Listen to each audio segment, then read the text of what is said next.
मेरे प्यारे भाई, और आज के इस क्लास में हम लोग करने वाले हैं प्रश्नावली 7.1 के प्रश्न नंबर 8 को, जो आपके लिए एक रामबाण है जी। ठीक है, क्योंकि यह परीक्षा में पूछा भी जाता है। ठीक है, चलिए मेरे प्यारे भाई सवाल को सोल्व करते हैं। सवाल क्या है जी? सवाल है कि y का वह मान ज्ञात कीजिए जिसके लिए बिंदु P जो मान है 2,-3 है और Q जो है 10, y है के बीच की दूरी कितना है जी? 10 मात्रक है। बात समझिएगा, y का वह मान ज्ञात कीजिए जिसके लिए बिंदु P 2,-3 है और Q जो है 10, y है, तो बीच की दूरी दिया गया है 10 मात्रक। पर इस सवाल को समझिए, इसका मतलब यह हुआ कि हम लोग का दो बिंदु पता है, एक का नाम है बिंदु P और एक का नाम है बिंदु Q। चलिए, बिंदु P है 2,-3 हो जाएगा, और जो बिंदु P हम लोग का है 2,-3, जो बिंदु Q है ना वह है 10, y, और जो इनके बीच की दूरी है वह है 10 मात्रक, मतलब 10 मीटर मान लीजिए। क्लियर? तो हमसे पूछा गया है ना, तो y का मान ज्ञात कीजिए। y का मान ज्ञात कीजिए। तो सबसे पहले हम सभी लोग इस बात को जानते हैं कि बीच की दूरी बराबर फॉर्मूला क्या होता है भैया? तो भैया बीच की दूरी बराबर फॉर्मूला हम जानते हैं ना, क्या होता है जी? बता दीजिए मेरे प्यारे भाई। तो हम लोग का पता है भैया, x1 - x2 का होल स्क्वायर होता है प्लस y1 - y2 का होल स्क्वायर होता है। तो किसी भाई की, किसी बहन के माइंड में यह बात आता होगा भैया, तो क्या हम ये भी लिख सकते हैं का कि भैया हम तो याद किए यह वाला क्या सही है, x2 - x1 का whole square plus y2 - y1 का होल स्क्वायर। हम कहेंगे आपके ये भी सही है और ये भी क्या है जी? बिल्कुल सही है। निफिक्र रहिए आप लोग। ठीक है, तो चलिए मेरे प्यारे भाई, अब देखो, अब जो यह है ना बिंदु P, तो बिंदु P के जो पहला होता है यह हम लोग का x होता है और y होता है, जब निर्देशांक ज्यामिति हम लोग पढ़ाए हुए थे बोर्ड पर। ठीक है, और अभी थोड़ा सा दिक्कत है इसलिए हम बोर्ड पर नहीं पढ़ा पा रहे हैं। ठीक है, काफ़ी बच्चों को क्लास कराना पड़ रहा है और क्लास कराने के बाद दोबारा मन नहीं कर रहा पढ़ाने के लिए बोर्ड पर। हम सोचे क्यों नहीं आप लोग पेज पर करा दे। ये जो है हम लोग का x1 का मान है, यह y मान लीजिए। जो बिंदु यह है यह x2 है और ये क्या है? y2 है। तो चलिए मेरे प्यारे, बस आप ध्यान से देखिए, x1 कितना है भैया? तो 2 है, तो 2 लिख दिए। माइनस है तो माइनस लिख दिए जी, माइनस था ना, माइनस लिख दिए। x2 कितना है भैया? 10 है, 10 लिख के स्क्वायर डाल दिए। प्लस y1 कितना है? तो y1 -3 है भैया, माइनस है तो माइनस लिख दिए। y2 कितना है भैया? y2 y है भैया, y का स्क्वायर हो गया। भैया बीच की दूरी दिया गया है ना 10 मात्रक। भैया हमें आपके बात पर भरोसा नहीं है तो ठीक है छोटू, बात पर भरोसा नहीं, देख लो सवाल में दिया गया बीच की दूरी में 10 मात्रक है, वही बात लिखे हैं। चलिए इसके बाद क्या करेंगे हम? 10 बराबर में रूट 2 में से 10 जाएगा जी, तो -8 के स्क्वायर प्लस में -3 y के होल स्क्वायर। अब यहाँ पर क्या करेंगे? तो भैया सबसे पहले 10 लिखेंगे, उसके बाद 8 के स्क्वायर कहा है ना -8 के, तो 64 हो जाएगा। भैया कैसे हो गया? देखो -8 के स्क्वायर कहा गया है मेरे प्यारे भाई, तो -8 जब स्क्वायर करेंगे तो -8 गुणे -8 89, 64 माइनस खत्म हो गया। तो चलिए मेरे प्यारे भाई, हमें भरोसा है आप लोगों के ऊपर कि आप लोग अच्छी तरह समझ रहे होंगे। ठीक है, चलिए अब देखिए यहाँ पर क्या करेंगे, ये तो a - b के होल स्क्वायर रूप में है नहीं जी, a - b के होल स्क्वायर रूप में यह सवाल है। तो रूट को हटाने के लिए ना हम दोनों तरफ वर्ग करेंगे। क्या करेंगे जी?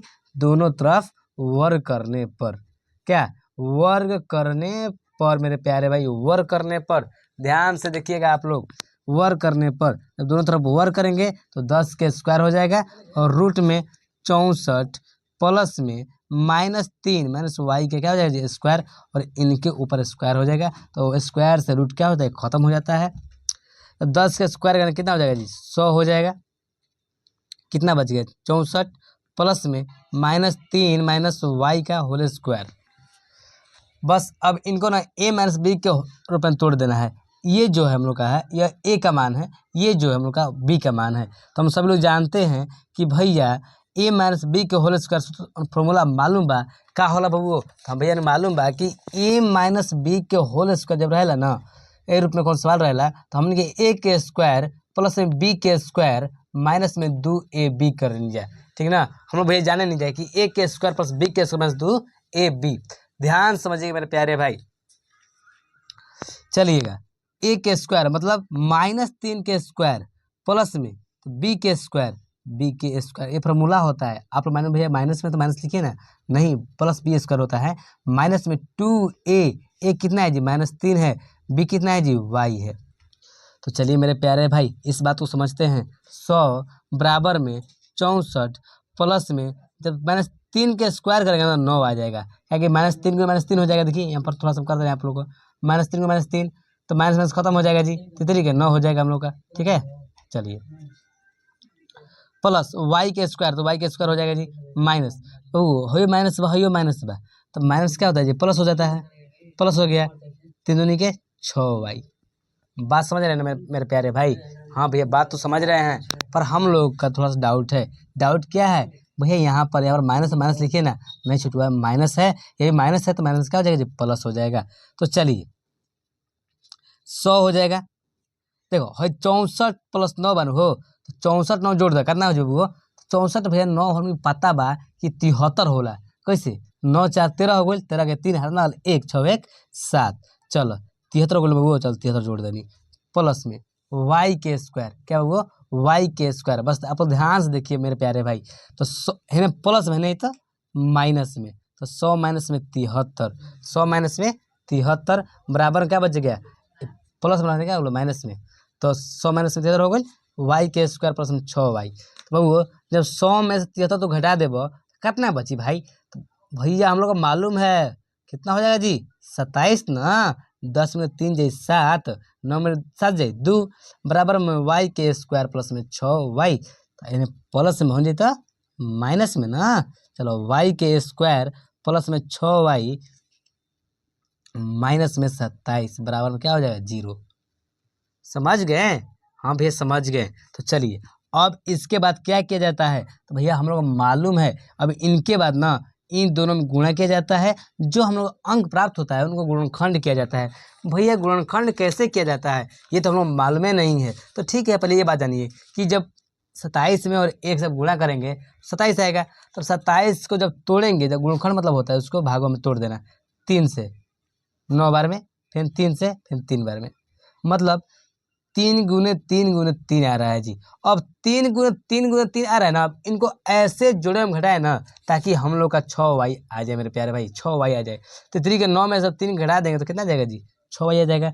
लिखेंगे y के स्क्वायर प्लस में 9y माइनस में 3y माइनस में 27 बराबर में 0। भाई बस थोड़ा सा देखना है बस।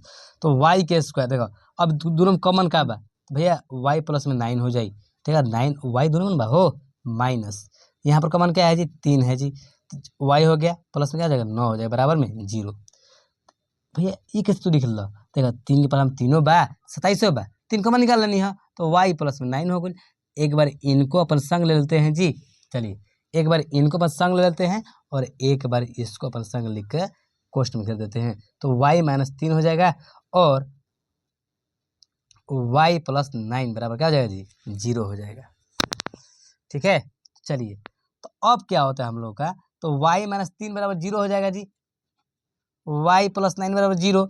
तो जो हम लोग पॉजिटिव में आता है मान ना वही हम लोग का असली मान होता है जी।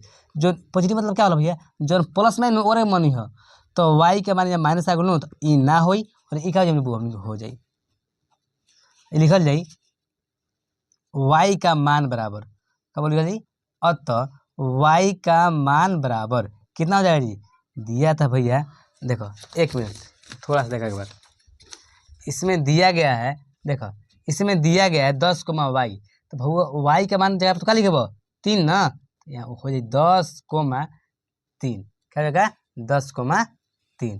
तो इस प्रकार से आप लोगों का जो मैथ है सोल्व हो जाएगा जी। हमें भरोसा है कि आप लोग समझ गए होंगे, और नहीं समझे हैं तो आप लोग स्क्रीनशॉट मार लीजिए इनको, ये काफ़ी इंपॉर्टेंट सवाल है जी, एक बार स्क्रीनशॉट मार लीजिए, ठीक है। चलिए इसके बाद इनको हम कर दे रहे हैं जी। चलिए मेरे प्यारे भाई, तो इस प्रकार से आज के इस क्लास में हम इतना ही पढ़ेंगे और इसके बाद हम मिलने वाले हैं अगले क्लास में, ठीक है। तो चलिए धन्यवाद। चलिए अब मला पढ़ाई करते रहिए।